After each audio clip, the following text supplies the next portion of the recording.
Hello, everybody, and welcome to Cause and Effect, a show about Vetus. This is the second episode of the third season, and this is part two. And as usual, go back and forth, and you know the drill by now. Anyway, today we're talking about tactics and how to take the points on the table and win it, depending on what deck you're playing and what other people are playing. It's a little bit fussy. But we just talked about a scenario with this tactical wheel that you made on them. This is, of course, not applicable in real life, so to speak, if you're not in that exact situation. So what are you supposed to learn from this, and how should you use it in real life, Adam? Yeah, it's not enough to only consider your prey and predator. You need to consider your predator and ground predator and ground prey as well, and every single way how this can, like every single possible way that the VPs can fall. You need to consider which ones are the ones that get you the game win and which ones are the most likely to happen. So while you want to oust all 4 players around the table and get 5 points, that's not realistic most of the cases. You need to settle for some less than optimal choice. Okay, so Isak, how do you plan and execute to get in the 3-player games with the most fortunate players for you?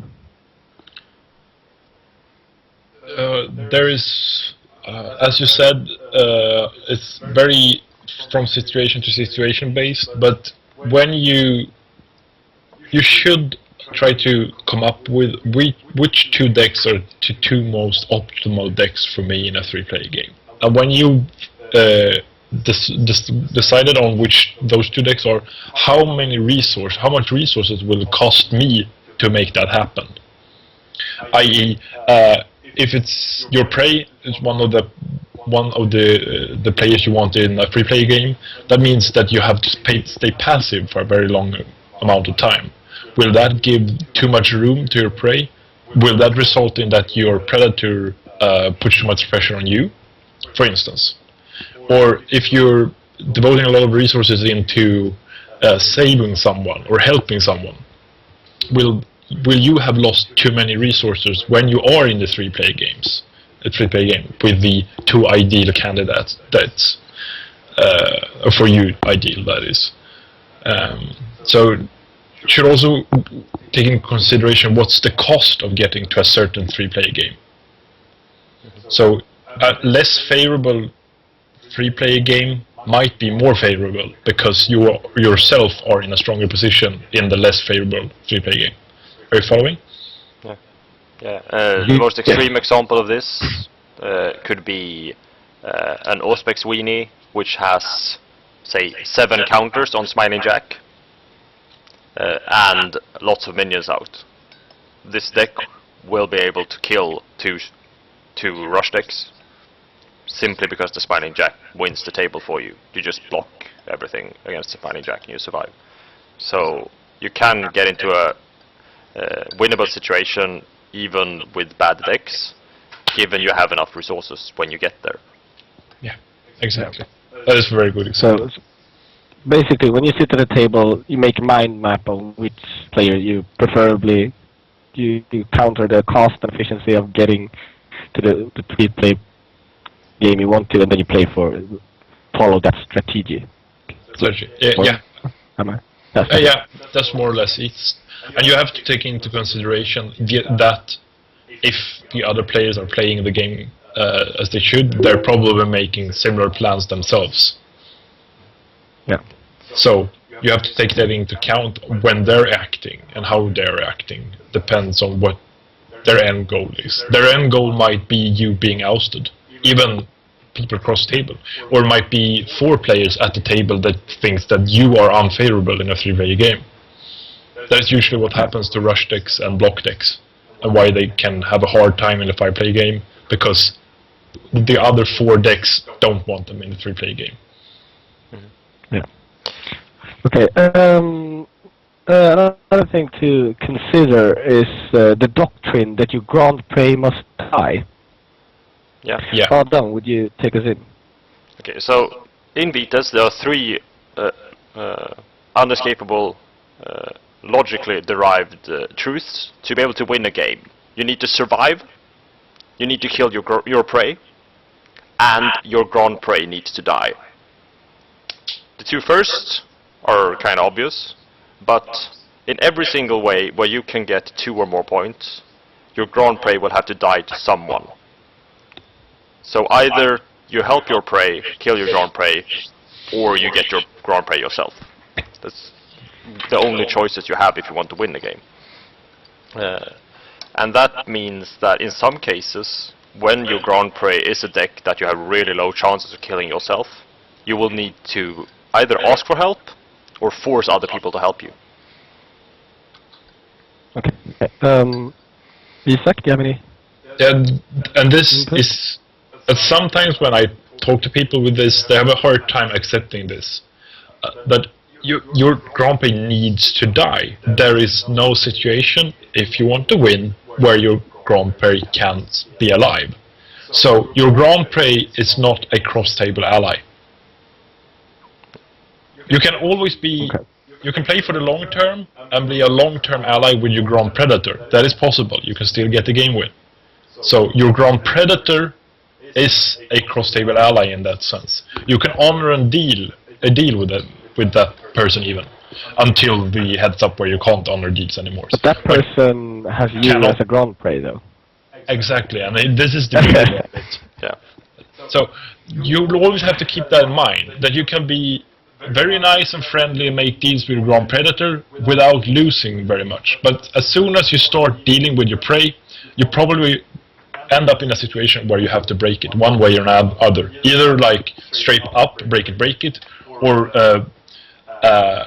do various I don't know what's the English word, like stealthy, subtle things to make them get ousted. Adam, we have prepared a scenario to make this a little bit more understandable. Could you bring it up, please? Yeah. Okay. So we're looking at where this is a 5-player table, but we left the Predator and the Grand Predator out because it's not. It doesn't matter in this example. And it's our opinion that a law firm will never be able to kill an Allspace Sweeney, more or less, or 95% of the cases you won't be able to kill an Allspace Sweeney. Yeah. And in this situation, where you can't kill first the Inner Circle vote and then kill the Allspace Sweeney, you will need to, in some way, kill the Allspace Sweeney and give that victory point to the Inner Circle deck, and figure out some kind of plan as you go along later on in the game to get the game win. But just in this situation, you will need to kill the Allspace Sweeney cross table. And the most obvious way of doing this is straight up voting cross table. That's the most obvious way. But that could give too much help to your prey. So you can do more subtle things like making it easy for your prey to bounce. Say, don't use your Troublemaker misdirection to tap him out. Yeah. Just bleed and let him have untapped guys and just... Yeah. And give the Inner Circle, say, if you can give him a deal with, if you don't banish me, I won't bleed you next turn, or something like that, so that he uses his resources for his prey. So it'll be easy for him to oust. So because just straight up starting voting over the table, it's like it's pulling the pin of a grenade and just waiting to see what happens. Mm-hmm. Things can go really wrong. Yeah, considering the resource cost. So you use your resources, i.e. your actions and your cards, to kill your prey's prey, your grand prey. And that makes you weaker in the 3-player game that you want to achieve to get to. You want your prey to use as many of his or her resources as possible, i.e. actions and cards, and blood counts, etc. So you shouldn't not put any pressure on your prey, but you should just put enough pressure so that he feels a bit threatened, but not so threatened that he thinks that he needs to go backwards. The best way to make this happen for yourself, if you're playing the law firm deck, is to kill both of them with the same boat. This will be the most resource efficient, since then you don't actually give your prey 6 pool, and you don't have to kill the Orso Sweeney yourself. So if that can be arranged, it's a really good way to sort that out. Yeah, of course, but well, seeing the bigger picture and not only these 3 different decks, there's other things you can do as well. But that's of course a double oust, giving away a VP is a really good alternative if you can do it. But I think mainly like getting it through to people that it's okay if other people die.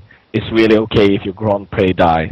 Don't be so scared of letting people die, especially not the Grand Prey, which has to die. If you're with me. That's totally true. And what you need to be aware of after that, your Grand Prey has died. If your Grand Prey is the first player to be ousted at the table, then all of a sudden your Grand Predator that I spoke of earlier, that is your only true ally, all of a sudden is not your true ally. Yeah, of course. Because then you need to oust your Grand Predator in order, or rather your Grand Predator needs to die in order for you to get the game win. Yeah, but then you can back oust, and then you have a 3-player situation where you can. Yes. Yes, I just wanted to point that out. So the roles change after people get ousted throughout the game. It's it's not very non-static. This might be kind of obvious for those playing this game a lot, but yeah. So okay, that's put us in our next subject actually, backousting.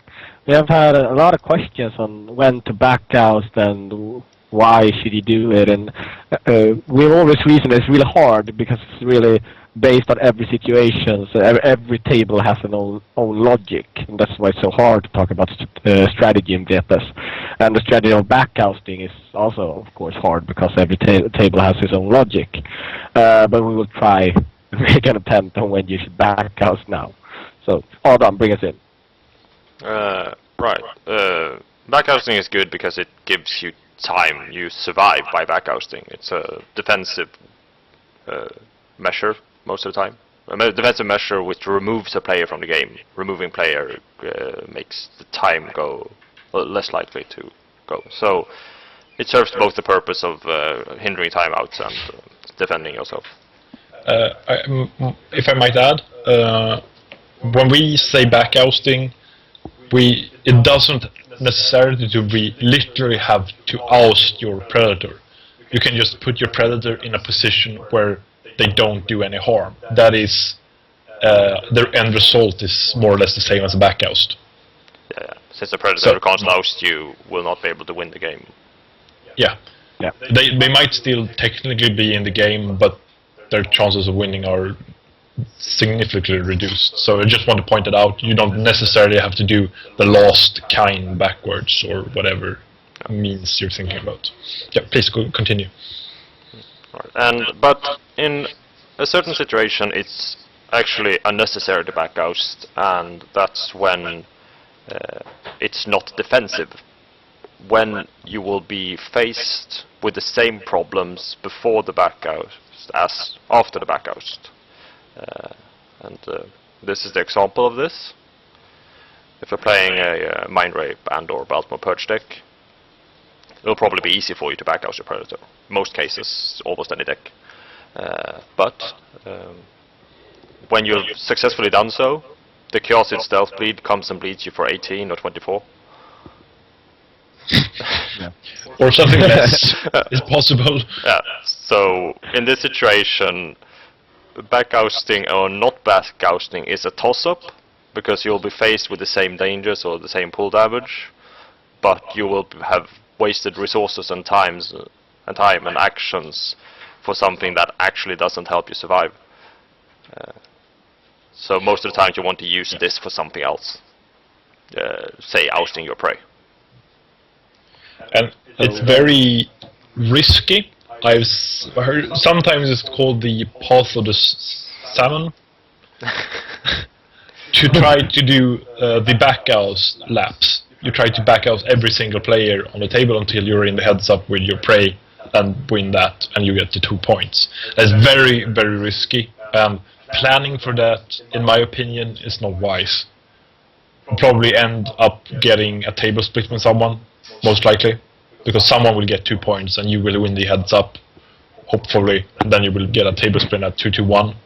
So it's very dangerous, but it is, of course, if that's the only viable option of getting a game win, it still is an option, but principally this is a prime example where you should not be backcasting. Anders, your mic is messing up again. Yeah. Is it better? Yeah, it's better now. Yeah. Now it went bad again. Let me give an example where backousting could be very favorable, if I'm allowed. Go ahead. So I remove the law firm as a predator and put a toolbox without bounds. This is important because the Kaiser is a stealth bleed deck. So this essentially makes you... this is an example where it's a poor choice to backoust. Because if you backoust this toolbox without bounds, that means instead of getting bled for maybe 2 or 3 per action each turn, you will get bled for 6 or 7 per action each turn. If you successfully backoust the toolbox. But if you just go forward, you more or less rely on your predator being a road bump, or however you want to put it. The predator is probably going to die because this Kaiser stealth bleed deck puts such a big pressure on its prey. So first prey usually goes, but yeah. Are you follow? Mm-hmm. Yes. Is my mic better? No. It's really bad. You can hang up and call it. Yeah, I'll continue with this exercise. So I switch around the Kaiser stealth bleed deck and the toolbox without bounds. So if you have a predator, that's a Kaiser stealth bleed deck, and you have a toolbox without bounds as your predator. A toolbox without bounds is almost always less dangerous than a toolbox with bounds, because then you only get the pressure of one player. I hope this makes sense. Anyways, this is a prime example where it's very favorable to backoust, because you switch from a high damage predator, i.e. the Kaiser stealth bleed deck, to a toolbox which probably have a pressure of 2 to 3 pull damage per minion and round. Yeah, of course. And it's especially in this situation where we're talking about the mind rape deck, where mind rapes is the primary defensive action or the primary defensive capabilities of the deck. Okay. Deck better? Not better? Yes, better. Yeah. Okay. Cool. Yeah. So go on. No, Isaac was just. Oh, sorry. You were. No, I was done. I think we were done with the. With the backoust. Yeah. Okay. So backoust when it's favorable to backoust, and don't backoust when it's unfavorable to backoust. And that's the maxime. Yeah. And now, as an example, this should not be trifled with. We gave an example where we are a deck that's good at backousting. Yeah.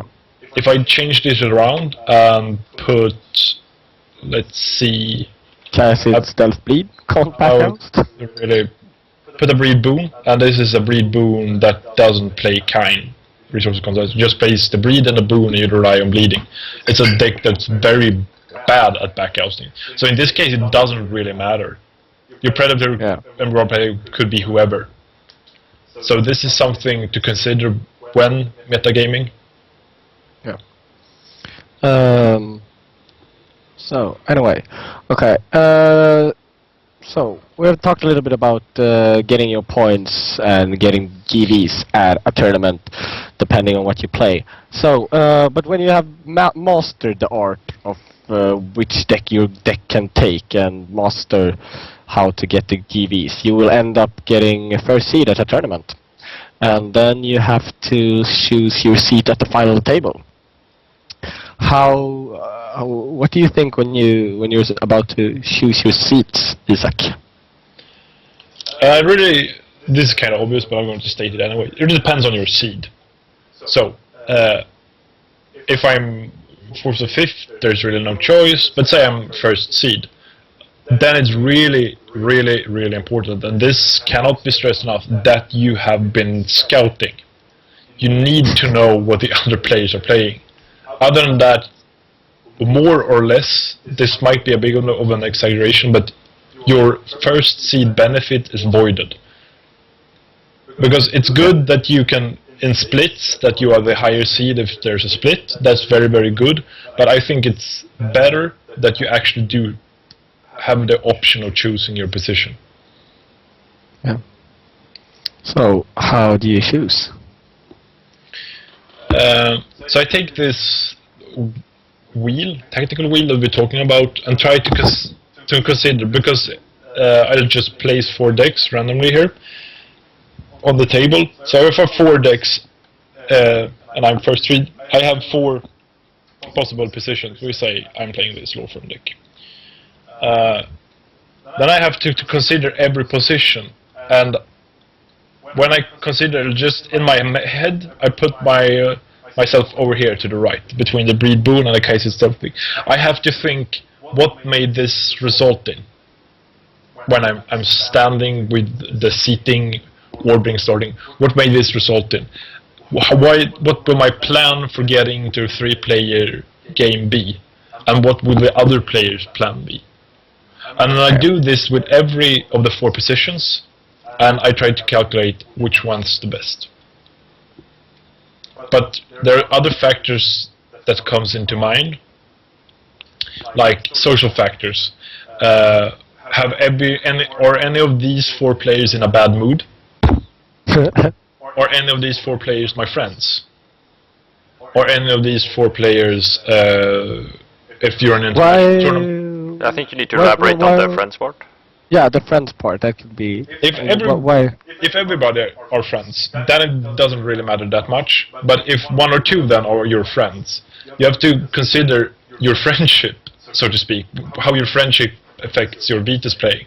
With some friends, for me, I play more aggressive towards them, and they play more aggressively towards me. Like, what's it called? I don't know what. No, Överskatta. you're on your own. Overestimate? Yeah, overestimate. We overestimate each other's abilities and intent. And some players that I'm friends with end up being the other way around. Underestimate how good their hand is or position, etc. So you have to consider this. How do you usually play with your friends? And if you're in a national tournament, how are things with the language barriers? I.e., how good is their English? So, will this be a player that talks a lot or talks a little? Is this a play? Yeah. Let's talk about the friends part. Something that I think is a huge consideration when, if I have a friend or a player that I know since before on the table, is I think it's easier to make deals with the players that you know. Yeah, yes. Of course. It might be more of an insecurity or lack of confidence in the deals, but it's easier to know how much you should trust a player that you played against before. And it doesn't really matter, of course, that it's a friend. It's just that you played a Vitus against them before. Yeah. And because you will know how we will think efficiently to the deals. You will know how he or she will react when the game changes and how the deal will hold up or not. Yeah, of course. It's easier to trust in your evaluation of the situation if you know a player since before. Yeah. I would like to stress that you don't play friendlier towards a friend in Vitas. You don't exploit like other socially, like your friends. I don't know how to put it exactly. If you guys follow what I mean. You mean favoritism towards your friends, or? Yeah, favoritism towards my friends. I at least never play like that. I play to win. I think you being a... Maybe this is a bit insulting, but I think that's a bit naive. I think every player plays more favorable towards people that you favor. I think that is unavoidable.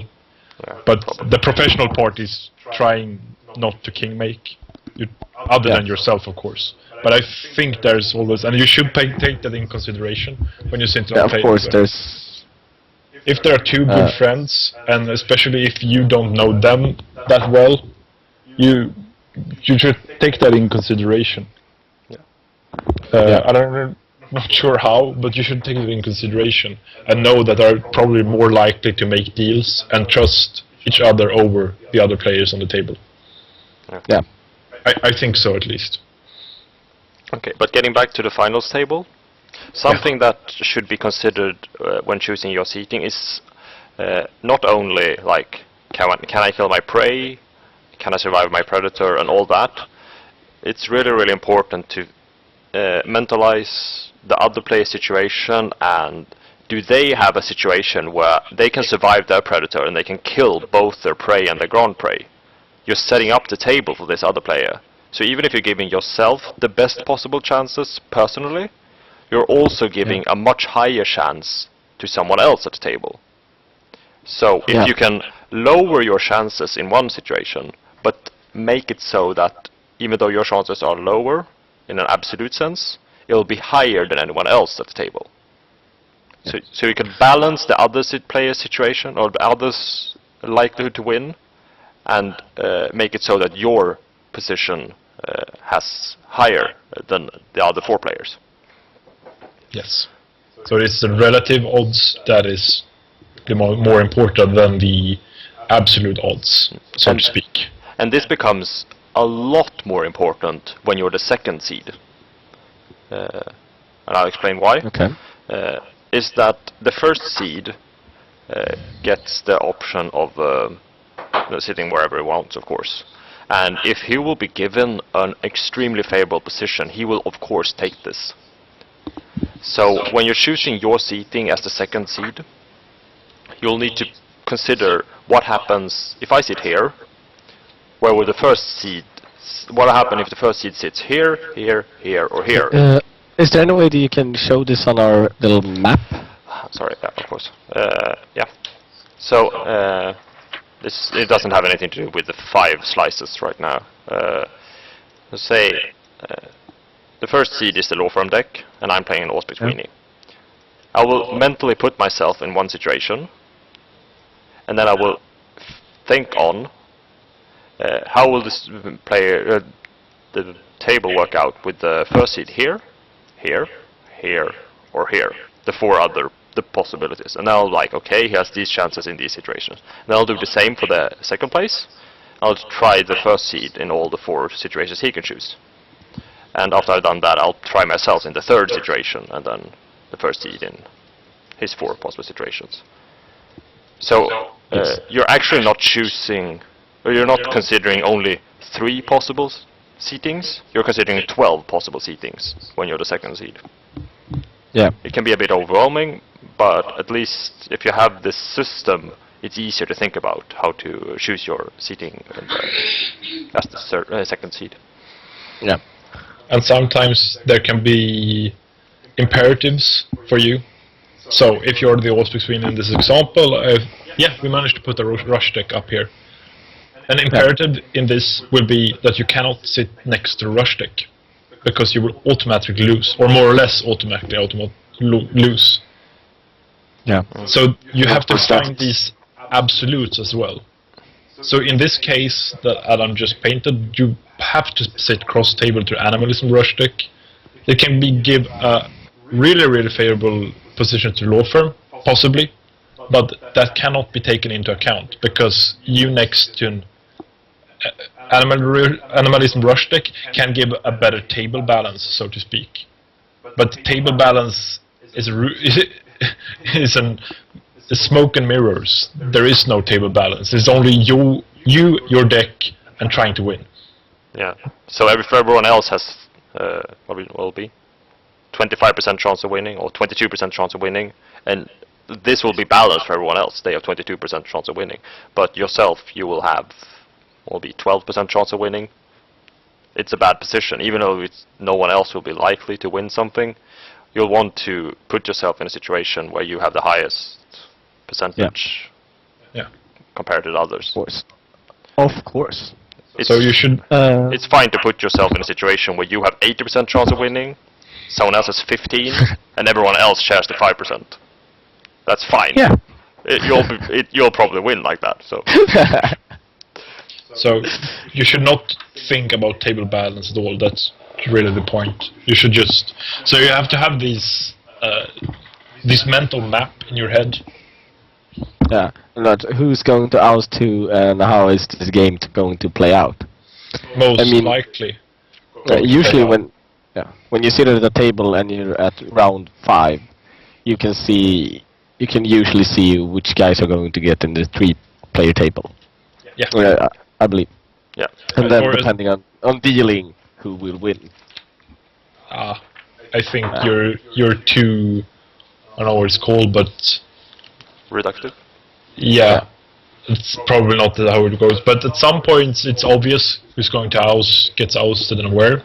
But there could always happen thing that's like you can end up in a situation where you say, okay, I'm also Sweden and this is Animalism Rush deck and I'm screwed. But then maybe you luckily draw a Pentix on your first hand and your Animalism Rush deck had a bad draw. Just draw 4 Nana Barukus, for instance, and you play Pentix on the first. That is pretty much game over for the Animalism Rush deck. So even in this situation that you should think of as I am screwed, there's also a small chance that you can make it. Yeah. And you have to continue to grasp after those straws all throughout the game to have the odds on your sides. So that is the stamina part of Vitus, I say.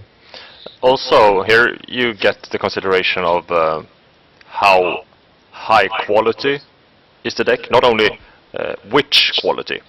It's not only is this a stealth bleed or this is a rush deck, it's also how good of a stealth bleed and how good of a rush deck is this.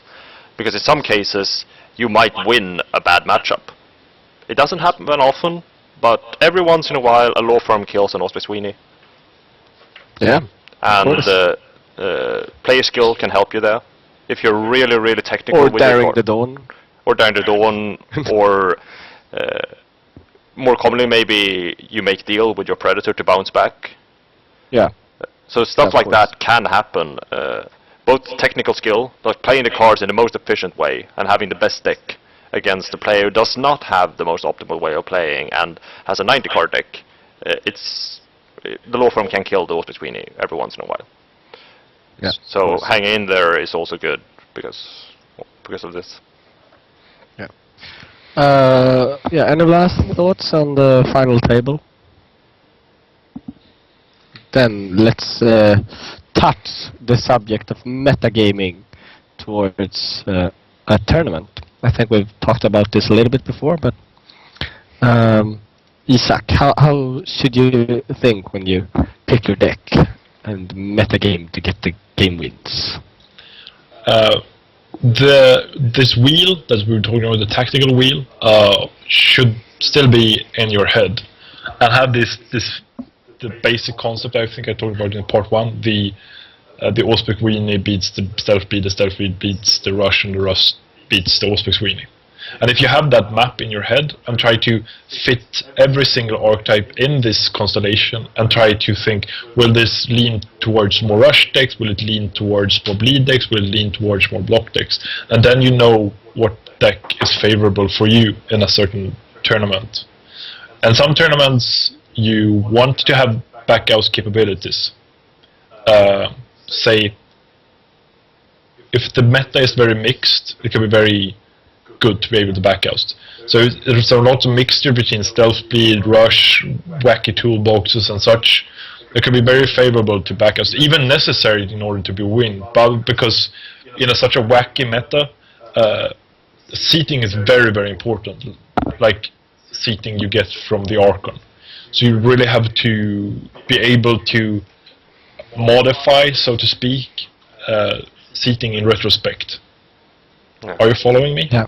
You need to remove players at will from around the table. Yeah. In order to compensate because of the what's called the level, the difference in level between various decks. Yeah. Adam, how do you tackle the subject? So something that can be helpful but can also be deceptive, but which I try to do but not put too much stock in, is make a little list of decks that I think I will be facing or that I know I will be facing. And of course I put more stock in them if I know I will be facing them. But it will be like maybe a list of, okay, I know Isaac is going to play a rush deck, and I know Anders will be playing a stealthy deck, and I know X will be playing Y. And if I know this, and I want to try this deck and I want to try that deck. If I just want the metagame, that's the only motivation for me. I'll try to choose a deck in which I have even chances or good chances against these three decks. Yeah. So you won't be able to find a deck which is good against all decks you'll be facing, but at least being even or good chances, you have overall the best chances of winning games. And if you don't get to face these players, then your metagaming failed.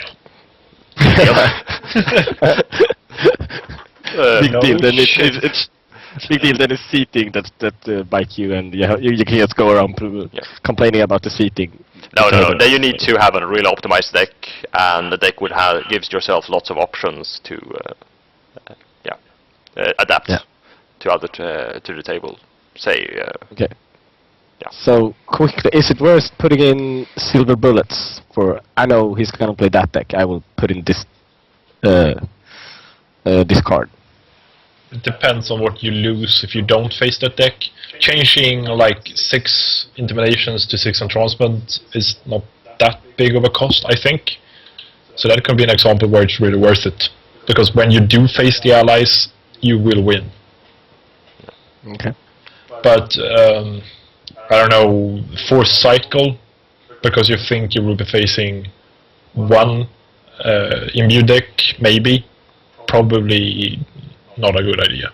Then it's probably better with uncoiling, that also hosts master heavy decks, other ally decks, and possibly some rush decks which rely on Dragonbound.